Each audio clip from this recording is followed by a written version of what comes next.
Live from the UK, broadcasting around the world, you're listening to Talking Minaret, discussing matters that affect you, streaming to the world and beyond.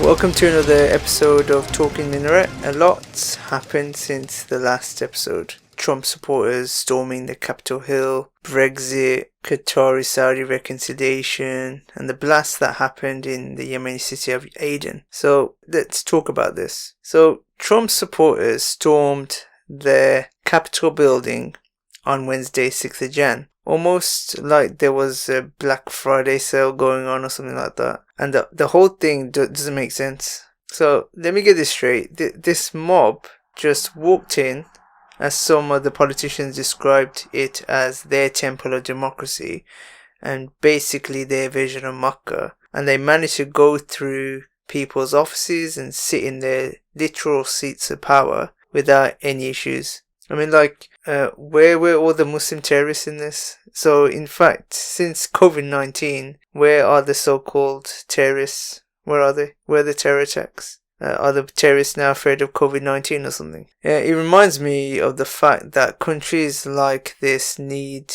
the patriotic bond as a thought to bind these people. What I mean by this is the patriotic bond is only present in the event of these scare tactics of Islam and Muslims taking over and these Gladio B false flag operations. It never arises when the land is safe from aggression. So with these terrorists out of business because of COVID-19, they instigate what happened in Capitol Hill. The incident coincided with the statement of Mike Pence as lawmakers were preparing to debate Arizona's second electoral challenge, and with Trump's tweet claiming that Pence had betrayed him. The Republicans were turning their back on Trump. A number of veteran Republicans, especially senators, recalled their party's role in protecting the Constitution rather than the person. So this guy basically is run his course, issuing presidential decrees in bulk, withdrawing from some international treaties such as the Iranian nuclear deal, blackmailing Europe in respect of NATO, demonizing China, and the so-called deal of the century happening as well. So he's run his sell by date now. In fact, on top of what was apparent in the collusion by the police and the protesters, we can conclude an attempt by the deep state to rally the ranks, mobilize the masses around the establishment, and blame the despicable acts of the Republican Party and the injustice of the US in general on Donald Trump, holding him solely responsible. So basically he's become like a scapegoat. There were even calls demanding the activation of Article 25. I had to Google this. Article 25 of the Constitution to remove a president. That's what that article does. Moreover, there were even bans on social media on Trump, as I'm sure you guys are already aware. This consensus by the two parties on condemning Trump just means one fact. It's that the deep state, that the capitalist elite that really controlled America and all these places, the deep state is what decides the leadership position. This elite acted according to the requirements of its interests and wanted to discipline the president. The capitalist elite is even attempting to mobilize the non-white constituent and give it the responsibility of defending and protecting the Constitution and the US institutions in the future, and dupe them into believing that they would be defending their rights and their votes against the racist and extremist whites. So it's kind of duping them into the process as well. So moving on, Brexit happened. The British political elite exploited the right-wing media to fuel the polarization with the calls for nationalism by demonizing the immigrants, criminal gangs and the minorities refusing to integrate into the democratic values. That political elite propagated that the whites were paying the price for the decrease in salaries. Despite Obama's declared standpoints and his support for the Remain campaign, what was however being concocted in reality especially in terms of inciting public opinion against immigration terrorism, was geared towards getting Britain to withdraw from the EU, divide the United Major Powers and place them on a collision course with the Islamic world, and deepening their dependence on America militarily, politically, economically after the exit of Britain. In fact, the head of the American Brexit Committee said that in our negotiations, we are seeking to achieve the maximum benefit for America. America is pushing its products to be freely circulated in the EU. America also urged Britain to open the NHS for US companies, which means privatizing the NHS. So that links on to our next point about the notion that some brothers have about there's an American and British rivalry for power. Is there? Well, former French ambassador to Washington, Gerard Orand, in an interview with The Guardian on 19th of April 2019 said the Trump administration, are not thinking in terms of multilateral cooperation first, and secondly, they don't have any affection towards the Europeans. They treat the Europeans the way they treat the Chinese. This reveals that the US endeavoured to take Britain out of the EU in order to weaken it politically and militarily. In fact, America, and this is well known, America had contact with Nigel Farage, and the US right-wing workforce under Steve Bannon's leadership, and they harnessed Cambridge Analytica and social networking.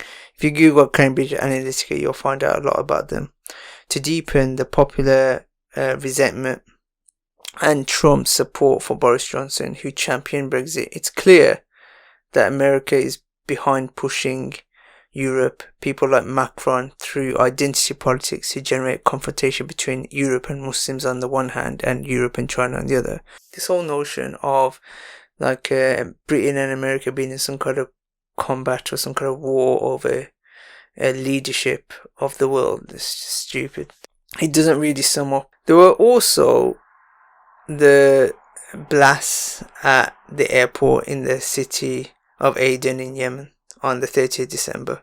Soon after, an aircraft had landed carrying members of the new government, the formation of which was announced by the Yemeni President Hadi on 18th December 2020, as per the Riyadh agreement since the signing of the agreement on 5th November 2019. Between the Saudi-backed Yemeni government and the UAE-backed Southern Transitional Council, the STC, which calls for the separating of the South. It has also transpired that the pressure Saudi has been exerting to stop the fighting in the South since the beginning of December, that Mohammed bin Salman has brought about a solution to the military and political problem by hurrying forming their government. The event is tightly linked to the transfer of power in the US to Joe Biden administration, who pledged during his electoral campaign to relook at the relationship with his country and Saudi, withdraw US support for the Saudi war efforts, and, as he described it, help it come out of the mess it's currently in.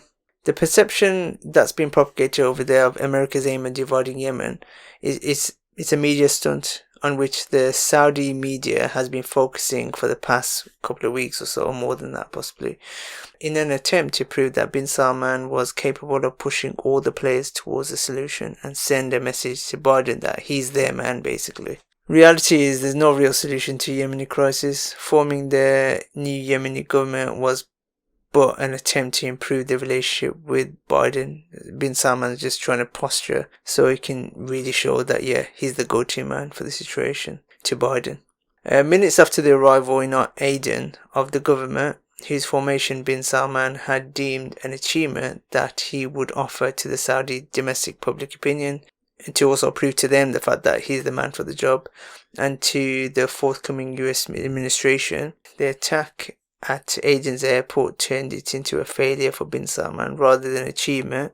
Emirati Foreign Minister tweeted saying that targeting Aden's airport was an attack on the Riyadh agreement.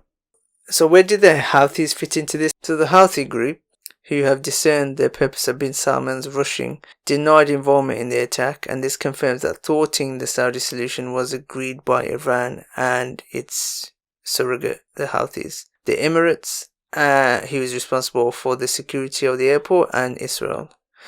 The interest of these sides is to keep bin Salman naked in his position in his confrontation with the Biden administration, and to compel him to play the card of normalization with the Zionists and to join the camp of normalizing countries, and to undertake major concessions on the issues needing action before being granted the throne, especially the deal of the century.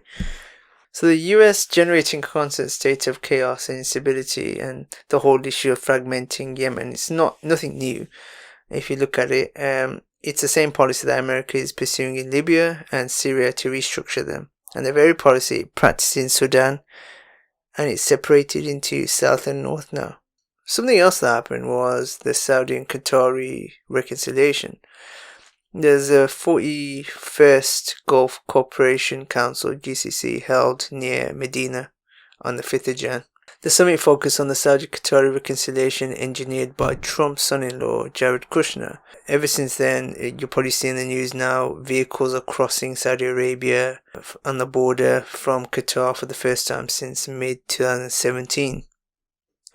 This was done due to the requirements of the presidential transition in the US, the needs of the Israeli elections, and the deal of the century led by Netanyahu, who is facing possible defeat in the elections.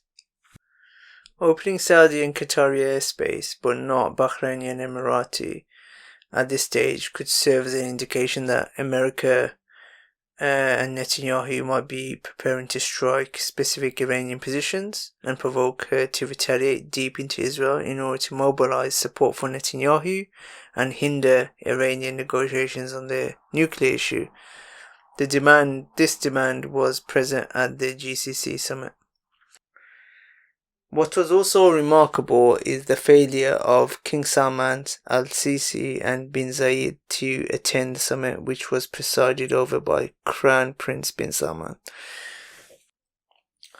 This means that the summit was used as a platform to demonstrate the leadership qualities of bin Salman, and this is why the summit was even shifted from Bahrain to Saudi, and this is why bin Salman sent a congratulations message to Biden. Kushner's attendance was designed to reassure bin Salman about his future, which means that Saudi and Qatar are being prepared to proceed with normalization. We'll leave it there, and thanks for listening this week. We'll join us next week. We'll carry on the discussion in relation to normalization. It's a hot topic and a bone of contention within the Muslim lands. Subscribe and share, inshallah, and Assalamu alaikum.